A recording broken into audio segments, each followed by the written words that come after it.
So, you may have heard of this game that recently released. No, not Cyberpunk, Call of Duty Cold War. And let me tell you, I'm not the biggest fan of this game. So on the morning of November 13th, Cold War was made available for the public to buy and play.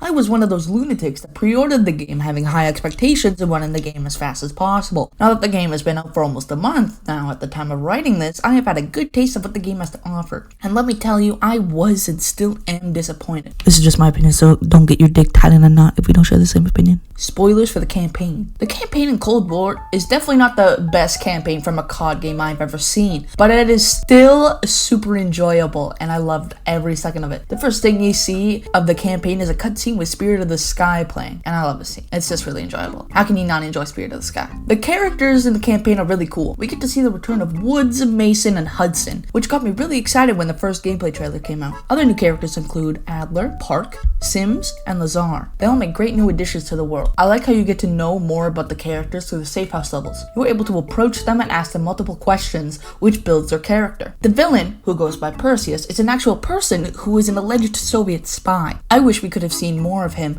in the story, as you only get to see him in about 3 missions and only for a few seconds at a time in one mission. You play as Bell. Bell is fully customizable to how you want him to be. You can change his gender, change his race, change his affiliates, and even give him perks that can help you during your playthrough.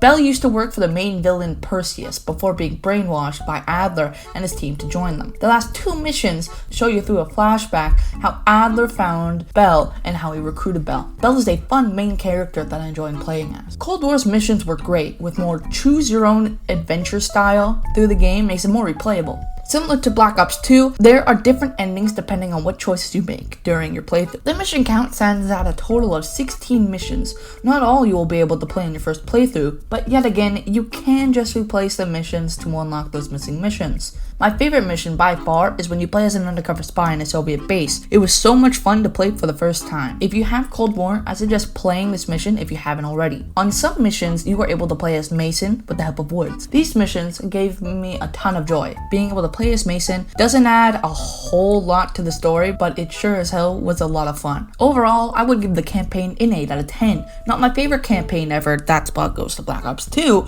but definitely one of the best I have played. Zombies. This Zombies map takes place outside of the Ether storyline. To sum up the Ether storyline, it was the one with Richtofen and Nikolai, but that storyline ended in Black Ops 4. I was really excited to try out this new Zombies. With so much new content being introduced into the Zombies, really got me intrigued. The first Zombies map that is playable is called Die Maschine. This map expands on the original Noctur and Toten map from World at War. Die Maschine is nowhere near just another Noct. It is a map with Noct in it. They added a crash site, a pond, a whole underground facility, while having Noct in the middle of the map.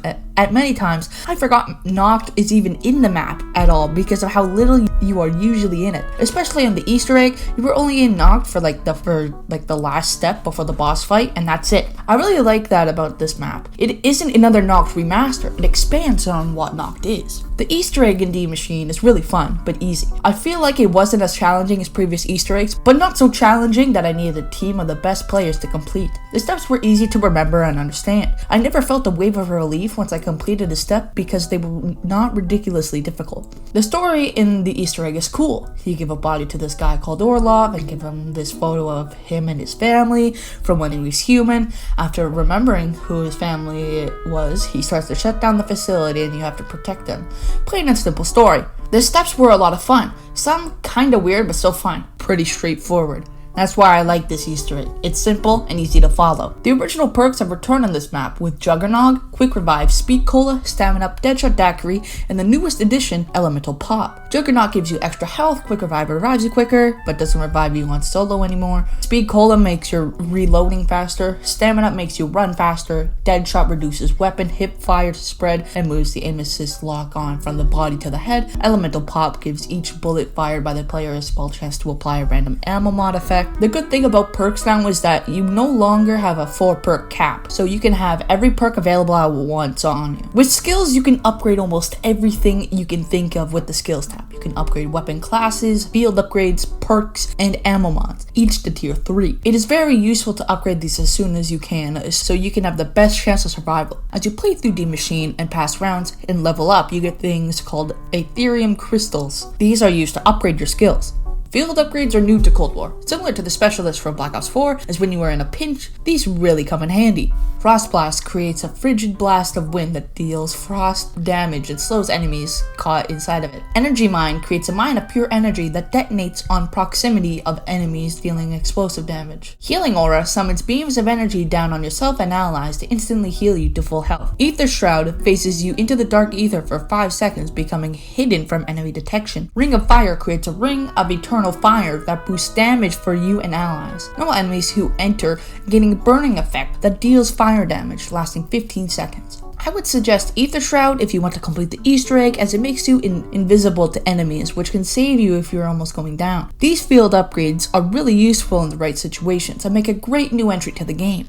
Upgrading weapons is different in Cold War. Now weapons have rarities, from common to legendary and exotic for wonder weapons. Combined with triple Pack-a-Punch and tier 3 weapon skills, make some weapons still one-shot enemies on high rounds. I find this to be a great new addition, as you can have your loadout from the beginning of the game with you until round 30. Pack-a-Punch is a little different than previous games. Now you can Pack-a-Punch 3 times, each increasing in points. To get to max Pack-a-Punch, you need 50,000 points. Ammo mods are also a little bit different. You don't have to repack a punch several times, so you can just get the ammo mod that you want. You can choose from 4 different mods, which cost 2,000 points. The 4 ammo mods are Napalm Burst, bullets deal fire damage. Each bullet has a chance to apply a burn effect on normal enemies, dealing 10% of their maximum health in fire damage over 5 seconds with a 3-second cooldown. Deadwire, bullets deal electric damage. Each bullet has a chance to stun normal enemies for 2 seconds with a 15-second cooldown.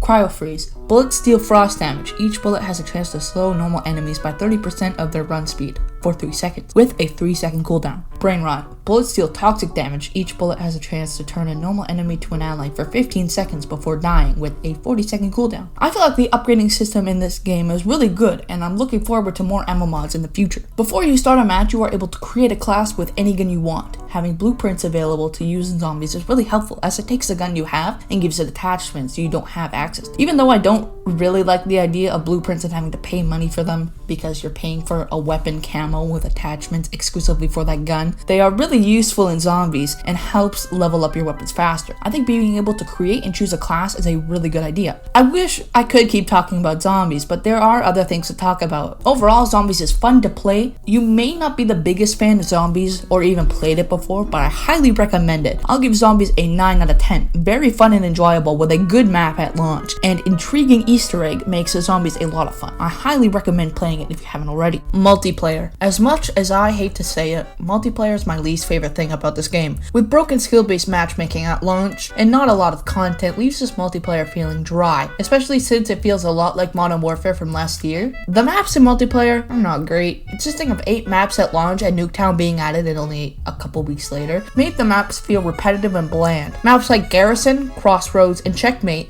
feeling really boring. Feels really boring because it actually only happens in a couple places. Moscow and Cartel are some of the best maps in multiplayer. Not the best of all time, but for this game. Armada, Miami, and Satellite feel bigger than usual, which make them feel more interesting than the other maps. These maps won't go down in history as the best or worst Call of Duty maps, but they aren't the best. Guns. The guns in this game are cool. I like them. I don't have much to say other than I like them. The best is obviously like any SMG. If you have a max level SMG, you shred, you win.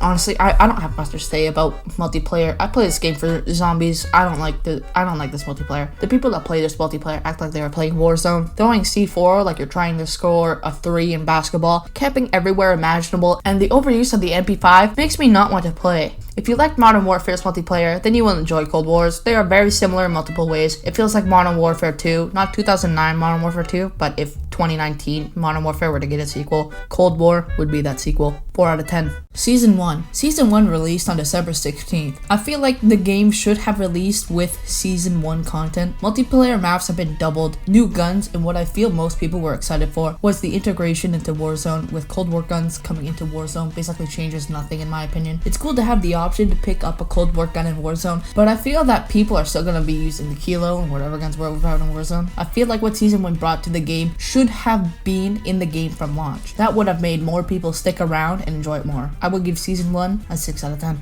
Overall, I would give Cold War a 6 out of 10, but with Season 1, a 7 out of 10. Cold War is a good Call of Duty. With more content to come, I feel like this could be one of the best Call of Duties ever if handled right. I am and still going to play this game. Ever since Black Ops 3, the Call of Duty series has been a steaming pile of dog shit, but I feel with Modern Warfare and Cold War, the series is heading in the right direction. Alright, that's it. Thanks for watching. Have a Merry Christmas and a Happy New Year. Good night, sleep tight, and don't let the bed bugs bite.